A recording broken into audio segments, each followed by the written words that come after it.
Cholera has different case definitions depending on the situation.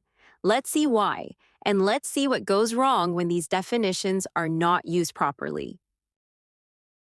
Cholera surveillance has two distinct objectives depending on the local situation: detecting outbreaks early and monitoring them once they're happening.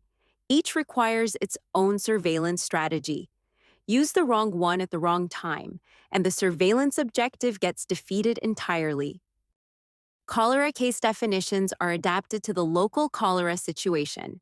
Two different situations, two different objectives, two different case definitions. But one criterion always applies: acute watery diarrhea, or AWD. An AWD is not just any diarrhea. It is acute if it lasts for less than 7 days. It is watery if stools are non-bloody and liquid. It is diarrhea if there are 3 loose stools or more within a 24-hour period.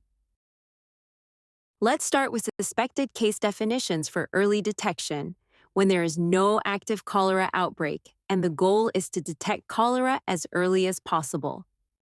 For early detection, each suspected cholera case must be tested.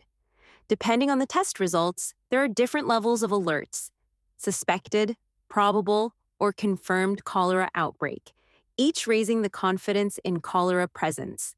Each alert must be investigated immediately and responded to. For early detection, the case definition is specific. A suspected cholera case is a person with AWD aged greater than or equal to 2, with severe dehydration, or who died from AWD. Why age greater than or equal to 2? Because diarrhea from many causes is common in young children. Without that filter, the system would be flooded with cases unlikely to be cholera. Why severity? Because cholera can cause rapid, severe dehydration in a way that other diarrheal diseases usually don't. Requiring severe dehydration or death increases the chances that a suspected case has cholera. Together, these criteria filter background noise and make every alert worth investigating. Using just AWD as the criterion for early detection is a trap. It may seem reasonable. A more sensitive definition should catch cholera faster, right? But here's the problem. AWD is common. Without the age and severity filters, many patients unlikely to have cholera would get flagged as suspected cases. And remember, each suspected case must be tested. Each alert must be investigated. False alerts would pile up, exhausting scarce resources. So if AWD is used as the only criterion, the early detection system gets overwhelmed by false alerts.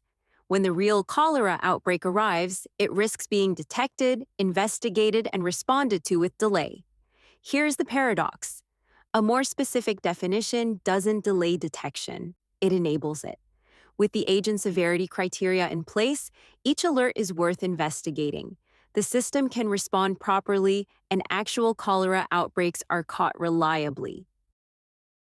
Now let's see suspected case definitions for outbreak monitoring, when an outbreak is active and the goal is to monitor it. Once there is an active cholera outbreak in your local area, the objective shifts to monitoring the outbreak, estimating its evolution and the distribution of cases to guide the response. During an outbreak, a patient with AWD is more likely to have cholera than when there is no outbreak, so testing changes. Not every suspected case is tested anymore. Sampling strategies give a representative picture instead. And because of that, the case definition can become more sensitive, capturing more cases to monitor the outbreak comprehensively. So the case definition broadens. Any person with AWD or who died from AWD is a suspected cholera case.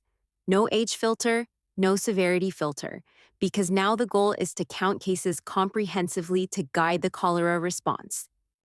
Dropping any criteria from the AWD definition during an outbreak is a trap. It can be tempting to simplify, recording any diarrhea or watery diarrhea alone as suspected cholera. But AWD means all 3 criteria: acute, watery, and diarrhea, and each one matters. During an outbreak, AWD becomes the basis for counting suspected cholera cases because it is a key clinical sign of cholera. If any of the AWD criteria are dropped, the case counts lose their meaning for monitoring the outbreak. Without the full AWD definition, you drift from cholera surveillance into syndromic surveillance. You can no longer reliably monitor the outbreak or effectively target cholera-specific interventions. The very purpose of surveillance, guiding the cholera response, gets defeated. Let's wrap up. 2 situations, 2 objectives, 2 case definitions, for a reason. For early detection, age and severity keep the system focused enough to catch real outbreaks without drowning in false alerts. For outbreak monitoring, AWD means AWD. All 3 words matter for cholera surveillance to guide the cholera response. Together we can end cholera.